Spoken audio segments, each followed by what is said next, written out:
Ton corps crie pause, ta tête dit encore un effort et ton ventre réclame un cookies. Respire, t'es au bon endroit. Je suis Tiffany Blésus, sophrologue et coach en nutrition et je te souhaite la bienvenue dans Enfin je vous dis tout, le podcast bien-être et nutrition qui t'aide à te sentir bien dans ton corps et dans ta tête. Ici, pas de régime miracle ni de bullshit bien-être, juste des astuces concrètes, un peu d'humour et beaucoup de bienveillance pour rééquilibrer ta vie et ton assiette, une bouchée à la fois.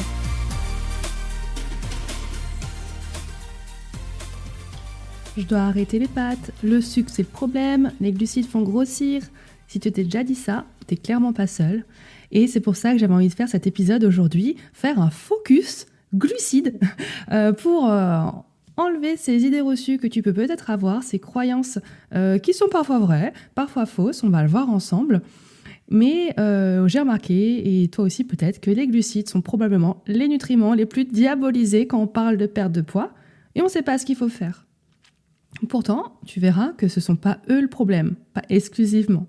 On va remettre les choses à plat, sans extrême, sans régime comme toujours, sans discours culpabilisant, juste de la physiologie et du bon sens. C'est parti! Alors déjà, les glucides, c'est quoi vraiment? Parce qu'avant de les supprimer, encore faut-il comprendre de quoi on parle. Donc les glucides, c'est les féculents, donc tu les connais, les pâtes, le riz, le pain, les pommes de terre, mais aussi les fruits, mais aussi les légumineuses et aussi les produits sucrés. Ok ? Donc en gros, les glucides, c'est des sucres, qu'ils aient un goût sucré ou un goût salé, c'est des sucres. Et une fois digérés, ils sont transformés en glucose. Et ce glucose, c'est finalement le carburant principal de ton corps. C'est sa source d'énergie préférée. Ton cerveau en a besoin, tes muscles en ont besoin et ton énergie quotidienne en dépend. Donc déjà, premier point, les glucides, c'est pas ton ennemi, c'est ton carburant. Okay ? Comment tu veux faire fonctionner une voiture s'il n'y a pas d'essence ? Et bien là, c'est pareil. Ton essence à toi, ça va être les glucides. Mais tout est dans la mesure, comme souvent. Donc pourquoi on pense qu'ils font grossir ? Donc si les glucides ont mauvaise réputation, c'est pas totalement un hasard, parce que quand tu manges des glucides, ta glycémie, donc je te le rappelle, c'est ton taux de sucre dans le sang, il augmente. Donc ton corps, il va sécréter de l'insuline. L'insuline, c'est la petite clé qui va venir ouvrir toutes les cellules pour enlever le sucre qui est dans ton sang, parce que le sucre dans le sang, on n'en veut pas. Donc l'insuline, la clé, elle ouvre toutes les cellules. Hop, le glucose, il va arriver dans tes cellules. Et voilà. Mais du coup, l'insuline, ça permet de stocker l'énergie. Du coup, ça va arriver dans tes cellules et à l'intérieur des cellules, il y a un processus, dans les mitochondries notamment, mais c'est une usine super formidable dans chaque cellule qui va transformer ce glucose en énergie. Et là, il y a souvent un raccourci rapide, c'est que le corps génère de l'insuline, donc du stockage, donc c'est lié aux glucides, donc c'est la prise de poids. Sauf que c'est un raccourci qui est beaucoup trop... c'est incomplet, quoi. C'est pas le fait de manger des glucides qui fait grossir, c'est l'excès global d'énergie répétée dans le temps. Et ça peut venir bien sûr des glucides, ça peut venir des lipides, d'un mélange des deux. Ok ? Souvent, c'est le combo le plus fréquent. Donc le vrai problème, c'est le déséquilibre. D'accord ? C'est pas juste de manger des glucides, c'est manger en trop grande quantité, avec des glucides, on va dire, de mauvaise qualité, tu vois, qui sont souvent des glucides blancs, du pain blanc, des pâtes blanches, du riz blanc, toutes ces choses très très raffinées. Les biscuits industriels, super sucrés. Ça va être les fruits réduits en smoothie ou en compote qui sont du coup dépourvus de leurs fibres. Enfin, ça va être des choses accumulées qui vont faire monter l'insuline dans le sang très, très rapidement, tout le temps, parce que c'est des glucides qui vont avoir un index glycémique élevé, c'est-à-dire qu'ils vont faire monter le taux de sucre dans le sang très rapidement. Donc l'insuline va devoir s'activer pour ouvrir toutes les cellules, ça va demander une énergie dingue, et après on a la chute de glycémie une heure et demie après, parce qu'une fois que ce processus est fait, le corps il a plus besoin d'ouvrir les cellules, mais il a beaucoup travaillé et est fatigué. Et comme tu vas être fatigué, tu vas de nouveau avoir envie de sucre et le processus va recommencer. Tu vas remanger du sucre, tu vas devoir ouvrir toutes tes cellules avec l'insuline. Une heure après, ça va être de nouveau la chute, etc. Et c'est un vrai cercle vicieux. Donc, ce qu'on va éviter, c'est de consommer des glucides seuls, des glucides qui ont un IG élevé. tu vois. Les IG élevés, par exemple, ça va être dans le pain blanc, dans les frites, dans les pâtes blanches, les biscuits industriels, le sucre tout court, quoi, le sucre raffiné, voilà, tout ça, c'est très, très élevé. Ça génère un pic de glycémie très haut, une chute très brutale et des fringales qu'on a vues juste avant. Donc ça, c'est vraiment le schéma qu'on veut éviter à tout prix. Ça ne veut pas dire qu'on n'a pas le droit de consommer ces produits-là. Ça veut dire qu'on va les associer toujours à des protéines et des fibres. Ça va être les ralentisseurs pour faire que ce pic de glycémie qui va être généré par l'apport de sucre soit moins haut. Et du coup, la chute va moins brutale. Tu vois, c'est ça ce qu'on veut éviter. Et c'est ça qui donne une énergie stable. Là où vraiment tu peux vraiment avoir un vrai game changer, c'est d'apporter des glucides à ton corps, mais qui soient idéalement avec un index glycémique bas ou modéré. C'est le cas dans les fruits. Il y a tout un descriptif, mais on va dire là où il y a des ralentisseurs dedans, tu vois. Quand tu as un fruit, il est sucré, il y a du sucre dedans, mais tu as des fibres dedans. Donc ça ralentit cette glycémie. Donc ça, c'est bon. Si par exemple, tu consommes des pâtes complètes, elle a un index glycémique qui est moins élevé que les pâtes blanches, parce qu'à l'intérieur de tes pâtes, tu as non seulement le sucre des pâtes, mais tu as un ralentisseur avec les fibres, il y a un peu de protéines dedans. Donc du coup, la glycémie, elle monte moins haut. C'est pour ça qu'on dit toujours que c'est intéressant de consommer des féculents complets, par exemple, ou du pain complet, du riz complet, etc. Pense aussi aux légumineuses, parce que tu as des glucides dedans, mais aussi des protéines. Donc ça, c'est super intéressant. Ton énergie, elle va être stable plus longtemps. Et en plus, il y a des fibres. Donc vraiment, légumineuses, super aliment, quoi. Donc vraiment, aie en tête ce problème de déséquilibre. Évite les glucides seuls, ceux qui sont vraiment très sucrés, très raffinés. Consomme plutôt des glucides complets, d'accord ? Associe-les à des protéines, à des fibres, à des lipides pour avoir une énergie qui est stable, pour éviter ces fameux pics de glycémie. Et c'est là que tout change. C'est vraiment ça qui va être important et qui va déjà changer ton rapport à l'alimentation et permettre que tu perdes du poids plus facilement. Ce qui se passe quand tu supprimes complètement les glucides, parce que ça, c'est ce que je vois dans beaucoup de femmes qui veulent perdre du poids, elles se disent, c'est pas grave, moi j'ai perdu du poids, je mange plus de féculents, je mange plus de sucre, je bannis tout. Alors au début, ça peut fonctionner, parce que quand tu vas supprimer les glucides, tu vas aussi perdre de l'eau, tu vas forcément baisser ton total calorique de la journée, et tu auras un effet contrôle. Tu vois, je contrôle mon alimentation, je maîtrise, c'est un schéma que tu connais très bien.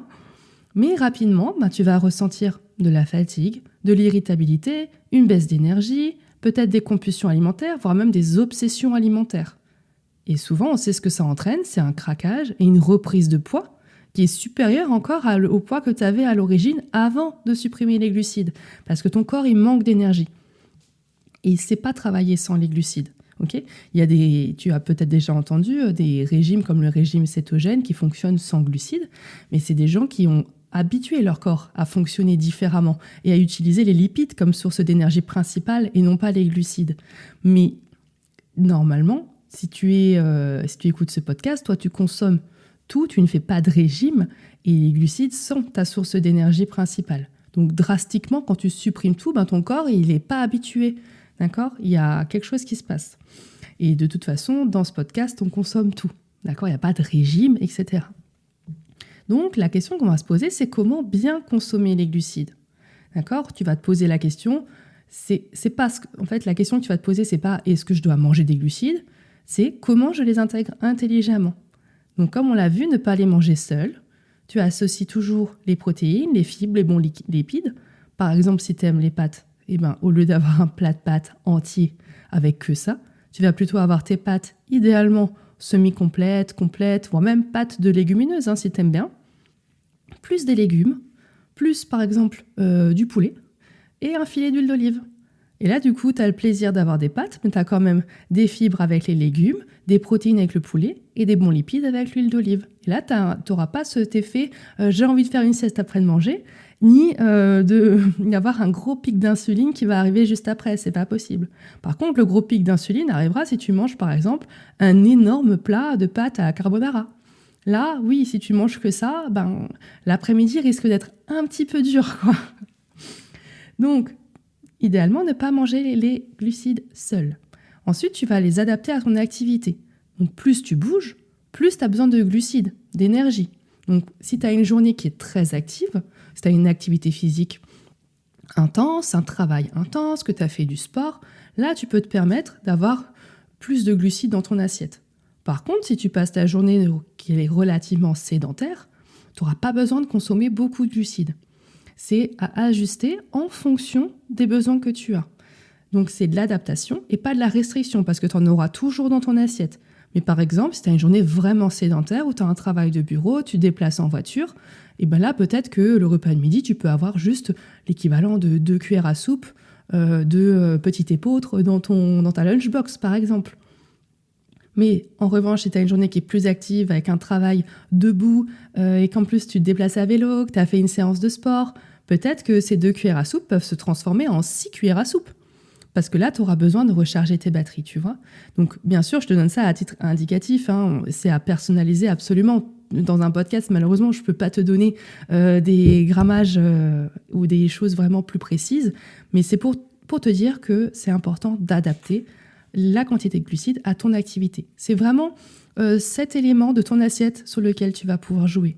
Ta portion de protéines, tu la touches pas, ok, si tu veux perdre du poids. Celle-là, elle va rester. Et on va même l'augmenter un peu pour te rassasier. Les légumes, on ne les touche pas. Ils sont là, ils sont la moitié de ton assiette ou un tiers de ton assiette, mais ils sont en grande quantité, ils sont là. En revanche, les glucides, il y en a plus ou moins en fonction de ton activité physique. Okay. Ensuite, n'oublie pas de choisir des glucides de qualité. Je t'invite à favoriser les céréales complètes, les légumineuses, les fruits entiers, et de limiter les produits ultra transformés, les sucres rapides isolés, les collations par exemple à 4 heures où tu manges un petit paquet de biscuits industriels tout seul. Ça, c'est pas possible. Ça, c'est pic glycémique immédiat après, quoi. Ça, c'est pur sucre, sans ralentisseur qu'on a vu, et ça n'ira pas. Mais si vraiment, une fois, tu as envie d'avoir tes petits gâteaux, déjà, je t'invite à les cuisiner maison, avec des recettes à IGBA, il y en a plein qui existent, avec de la farine complète, de la poudre d'amande, il y a beaucoup d'alternatives qui existent, et de consommer un fruit avec. Déjà, ce sera mieux. Déjà, tu auras des fibres en plus, ou une poignée d'amandes avec, pour avoir des bons lipides et des protéines, d'accord ? Mais pas tout seul. Idéalement, pas tout seul. Et enfin, je t'invite à éviter les extrêmes. Donc, on ne les supprime pas totalement, mais on n'est pas en excès permanent des glucides. L'équilibre, il va se jouer dans la durée, et c'est ça qui est important. Ensuite, pourquoi tu stockes vraiment ? Beaucoup pensent, je mange des glucides, donc je stocke, donc je grossis, etc. Mais en réalité, le stockage, il arrive surtout quand tu manges plus que ce que tu dépenses, mathématiques, quand tu es stressé, quand tu bouges peu, quand tu es fatigué, et quand ton alimentation elle est déséquilibrée. Donc tu vois bien que les glucides, c'est qu'un élément de l'équation, tu vois, c'est pas l'ennemi public numéro 1. Il y a beaucoup d'autres facteurs qui entrent en jeu. Et j'aimerais aussi ajouter, avant de terminer, que quand tu supprimes les glucides, ton corps, il va manquer d'énergie, ton cerveau, il va réclamer du sucre pour fonctionner, et c'est là où les envies deviennent plus fortes, et c'est là où tu peux passer de « je contrôle ce que je mange, je fais tout bien, etc. » à « je craque complètement, c'est incontrôlable, je ne peux pas m'empêcher de terminer cette tablette de chocolat, tu vois. Et c'est là où c'est pas un manque de volonté, c'est juste une réponse biologique finalement à ce que tu as fait subir à ton corps. D'accord ? Donc pour conclure, si tu dois retenir une chose, les glucides ne font pas grossir par magie. D'accord ? Ce qui fait la différence, c'est l'équilibre global, la structure de ton alimentation, ton mode de vie, ton niveau de stress. Et perdre du poids, c'est pas supprimer, c'est comprendre et adapter. Alors évidemment, il y a des glucides que tu manges sans doute en excès sans t'en rendre compte parce que c'est devenu une habitude pour toi. Par exemple, le pain, de manger du pain à chaque repas, clairement, c'est pas nécessaire, d'accord ?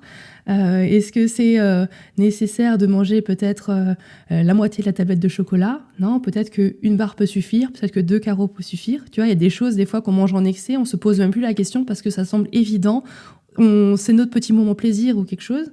Mais si tu es dans un objectif de perte de poids, là où tu peux gagner du coup en réduisant ces glucides, c'est sur tous les à côté que tu vois plus et que tu fais par automatisme. Donc si cet épisode t'a parlé, abonne-toi pour pas manquer les prochains. Et comme je te le dis, ici on parle de perte de poids, oui, mais surtout de comment le faire sans se battre contre son corps. D'accord ? Je te rappelle aussi que si tu veux savoir ce qui bloque chez toi aujourd'hui, je te mets le lien de mon quiz, mon diagnostic que tu peux faire en 2 minutes pour savoir pourquoi tu n'arrives pas à perdre de poids. Ça peut te donner des petites pistes. Et puis sinon, on se retrouve dans le prochain épisode. Bye bye!